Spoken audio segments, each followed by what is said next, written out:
I traveled the world for 6 months and had the greatest adventure of a lifetime. If you've watched my videos, you know my story. You know the tragedy of Nepal, and you got a little bit of a taste of Tokyo, baby. But now it's time for you to write your own story. Money, money, money, money, money, money, money, money, money, money, money. It sucks. It sucks, guys. I remember the first time when I realized I was gonna do this trip, I was like, what about the money? You know, that's the question is it even possible to do something like going on a trip for around the world for an extended period of time?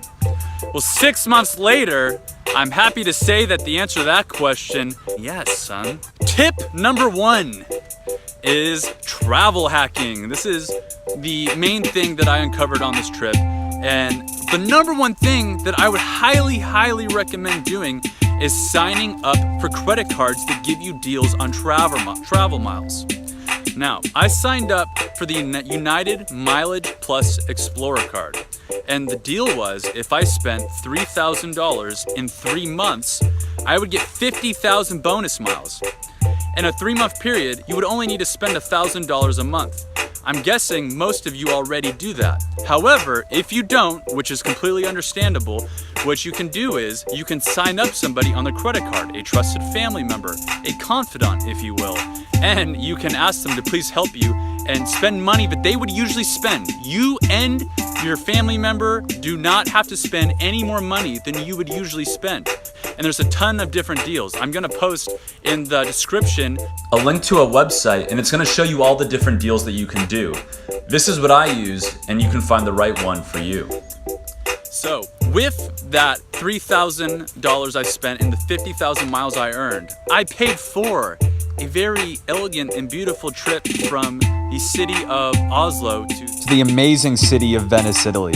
There's no city like Venice. It's absolutely beautiful and honestly very special.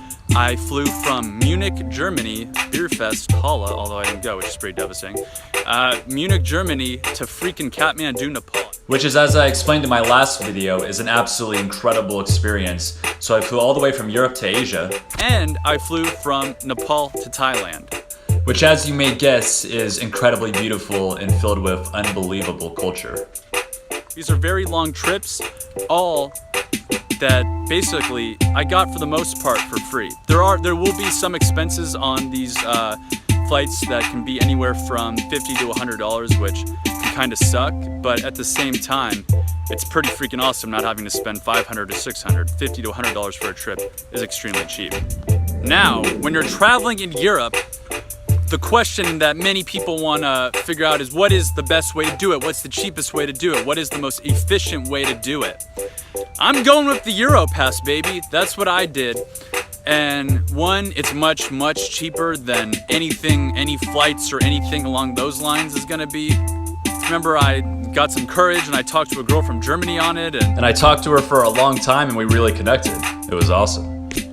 And it's very comfortable, it's very relaxed, they serve food on them. It's a very comfortable and, for the most part, pretty quick way to get around Europe. It's not going to be as fast as going on a plane, but I can almost guarantee you it'll be the cheapest way to do it. So what you'll want to do is, you'll want to go online and look up Eurail. And when you do this, you will see that you have lots and lots and lots of options, which is awesome. What they do is they provide different packages that you can do. If there's only a few countries you want to do, you can pay for a rail just to go through those few countries. Or you can do what I did, and that's you can pick the amount of time that you want to travel and how many days during that amount of time you will actually be traveling. So I did a 2-month period in which I could travel and 10 days. So what that means is, during that 2-month period, I have 10 days where I can travel an unlimited amount of time. That's an unlimited amount of trains and journeys in a full 24-hour period. So for 10 days of travel in a 2-month period, that cost me about $700. But of course, if you do less time, a less total amount of time, or a less amount of travel days, it will be cheaper. If you do more, I think the most you can do is 3 months and an unlimited amount of travel time during that period. And another form of transportation that you guys can do is you can get a bus. Now, I only did this once when I was in Norway. I took a bus from a city called Narvik to another city called Tromsø, which is in the very north of Norway. This may be your cheapest solution in some situations, but it will definitely not be the most comfortable, and it will be the longest. I think that taking trains for the money and the type of accommodation and wanting to, feel comfortable, I think trains are the way to go. Now, the next important subject on the matter would have to be, where are you going to be sleeping? 3 basic things that I would recommend we're trying to figure out where you're going to be staying. Number 1, I would highly recommend hostels. Hostels are just awesome, man. You stay in a room with about 7 other people, which can seem annoying, but trust me, you get used to it very quickly.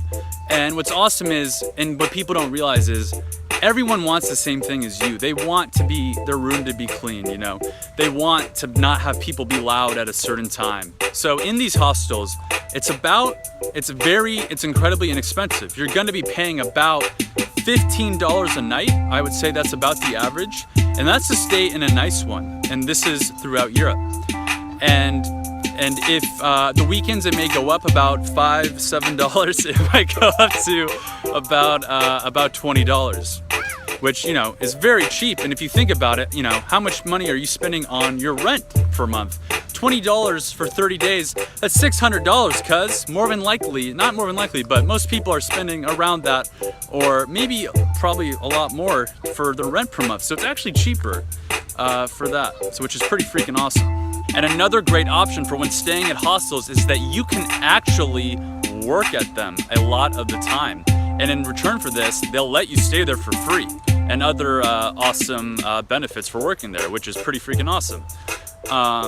The different jobs can include a lot of things, like working in their kitchen, working the front desk, to things such as like social media and promoting for the hostel itself.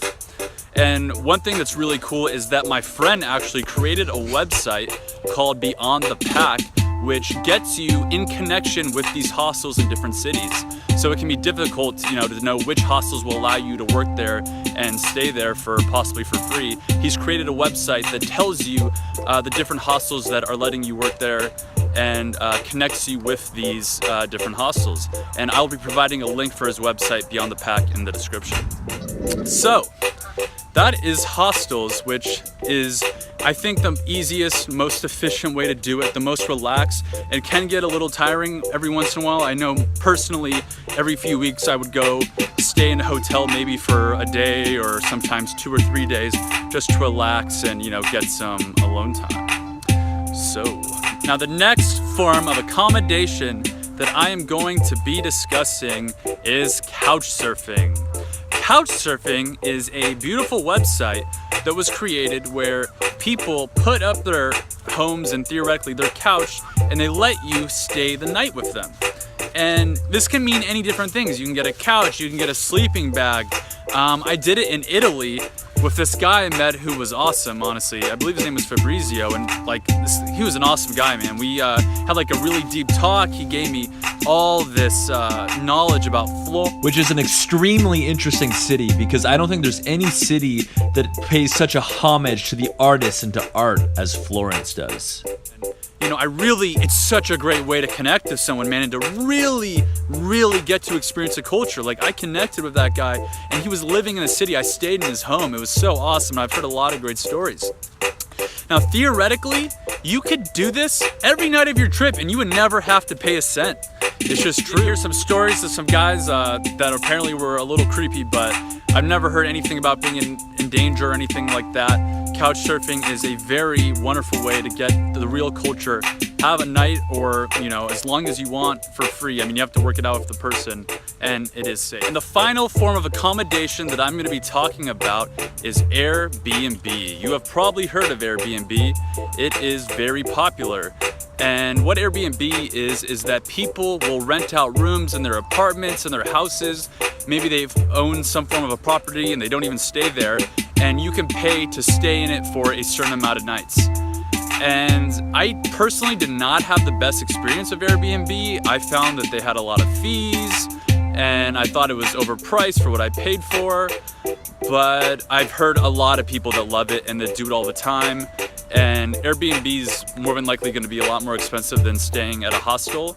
But if you're looking to get the experience of staying in a home, then and having your own place and your own room in that home, or having the whole home or the apartment or whatever it is, I would definitely check out Airbnb. All right, you guys, and that concludes part 1 on traveling around Europe cheaply. I thank you guys very much for watching. Like, comment, subscribe. Y'all know what to do. I would really appreciate it, and I appreciate you guys watching. I love you guys so much. Look for part 2, which we'll be talking about the other main necessities, which is eating and how to get around in the actual cities themselves, along with other important things when traveling around Europe cheaply. So I love you guys so much, and as they say, namaste.